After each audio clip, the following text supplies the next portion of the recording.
Hello, my name is Valentina Tauler, and I'm going to start our presentation by giving some context about the study. So, to begin, the study is based on Merrill Swain's output hypothesis. Swain argued that learning a language isn't just about understanding input or listening to others. Learners actually need to produce language in order to fully develop their linguistic system. In her work, she explains that when learners speak, they often realize what they don't know, and this pushes them to process language in deeper, more analytical ways. According to Swain, processing language has three functions. The first is the noticing function, which means that when learners try to express something but they can't, they become aware of the gaps in their knowledge. The second is hypothesis testing, which refers to moments when the learner tries out a linguistic form, like a verb tense or a preposition, to see if it works. And the third function is metalinguistic reflection, which is when learners think about or discuss the language itself.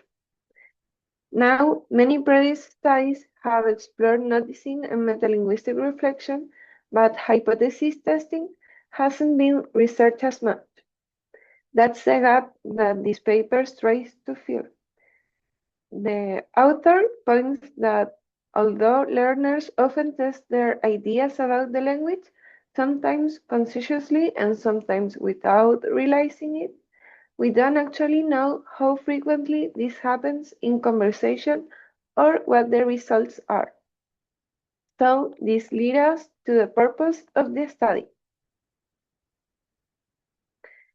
The author wanted to investigate how learners use output not just to communicate meaning, but to experiment with grammar, vocabulary, and pronunciation. More specifically, he wanted to answer three questions. How often do learners test hypotheses while they speak? Second, do these attempts produce correct or incorrect forms? And third, when learners produce incorrect forms, do native speakers correct them or just ignore the mistakes? These questions are really important because research shows that corrective feedback plays a major role in shaping the learner's internal grammar.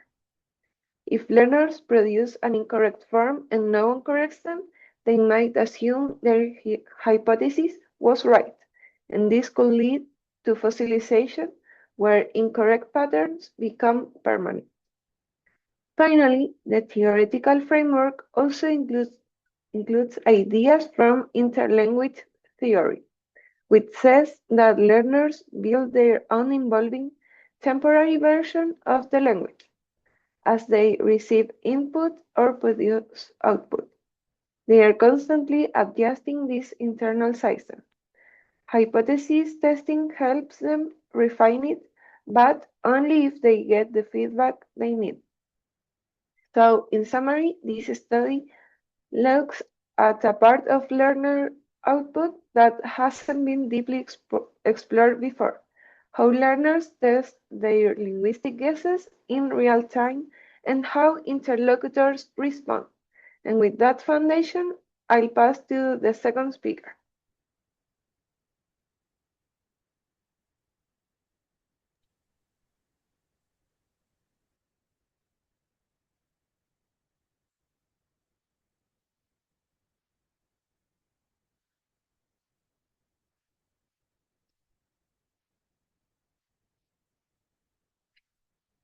My name is Francisca Barriga, and now that we understand the background and purpose of the study, I'm going to talk about how the research was actually conducted.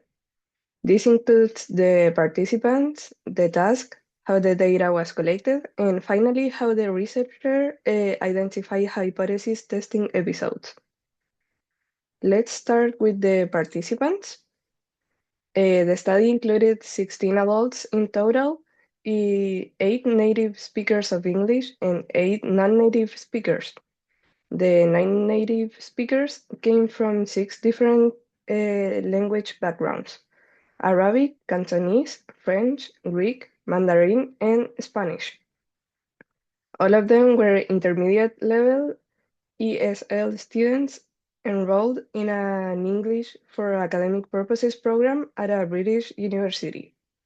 This level was ideal because learners at an intermediate stage are capable of producing more complex language, but they still making frequent errors.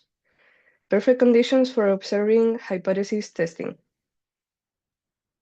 Next, let's look at the task. The researcher used a picture description activity, a task that has been widely used in SLA research because it naturally encourages learners to produce detailed, precise output. In this study, each non-native speaker received a picture, especially a postcard with clear and easily describable objects. Their job was to describe it to a native speaker who sat back to back with them and couldn't see the picture. The native speaker had to reproduce the picture based only on the description they received. This setup is important because it creates a real communicative need. The non-speaker must be as clear and accurate as possible, which increases the chances that they will test different forms or ask for confirmation.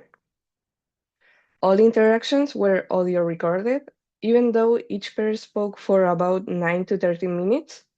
The researcher analyzed only the first 9 minutes of each conversation. This resulted in 72 minutes of transcribed data, and 3 trained native speakers checked the transcriptions.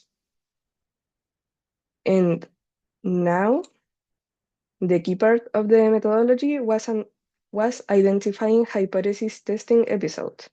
These are moments where learners externalize and explicitly experiment with their hypotheses about the target language. In other words, the learner shows they are testing a linguistic idea.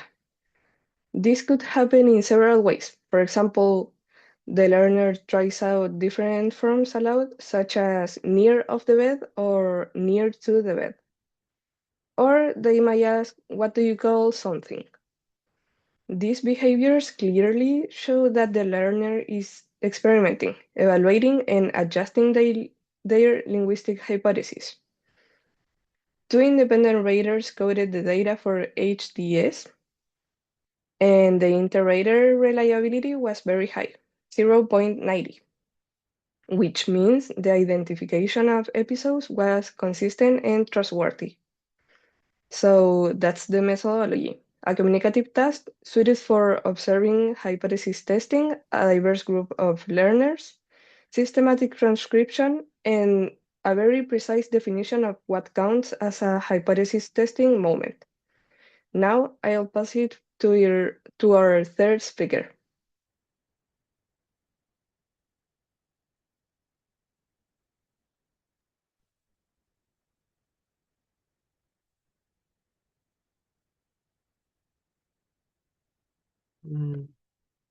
Hello, my name is Martin Moreno, and I'll finish the presentation by explaining the main findings of the study, what those findings mean, and the conclusions the author draws about how learners internalize language.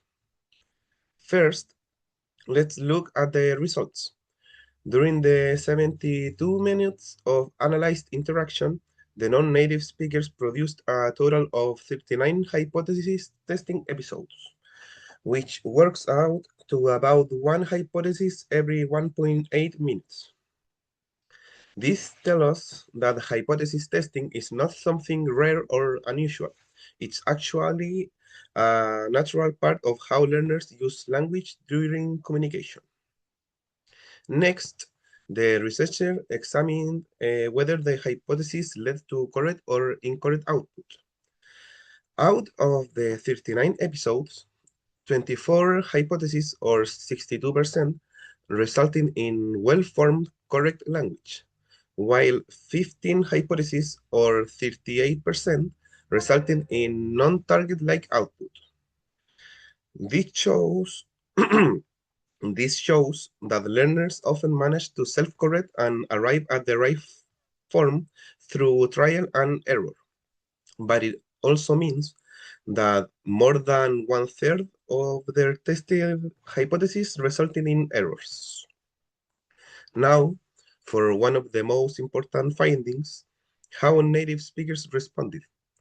The study found that none of the 15 incorrect hypotheses were corrected by the native speakers. In other words, these errors went completely unchallenged. The only time native speakers provided corrective feedback were when learners directly asked for help or explicitly requested confirmation. This has major implications. It means that if learners don't actively seek feedback, they may assume their incorrect form is acceptable. And as Shehade argued, the absence of corrective feedback may act as a signal to the learner that their hypothesis is correct, even if it is actually wrong. This is connected to the idea of fossilization, where incorrect forms become stable in a learner's interlanguage. If learners repeatedly test an incorrect hypothesis and no one corrects them, they may internalize that incorrect form as part of their linguistic system. So, what can we conclude from this study? First, the learners naturally use output to test their ideas about the language. This supports Swain's claim that output plays an active role in the learning process.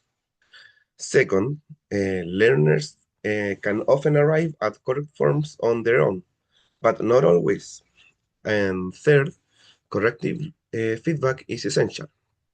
Without it, learners may solidify incorrect rules or forms.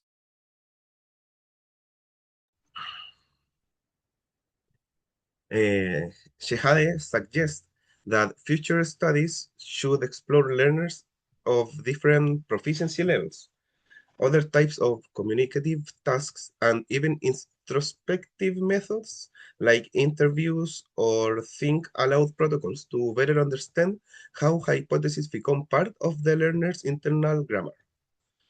In short, the study highlights the importance of interaction, negotiation, and especially feedback in helping learners develop accurate linguistic knowledge.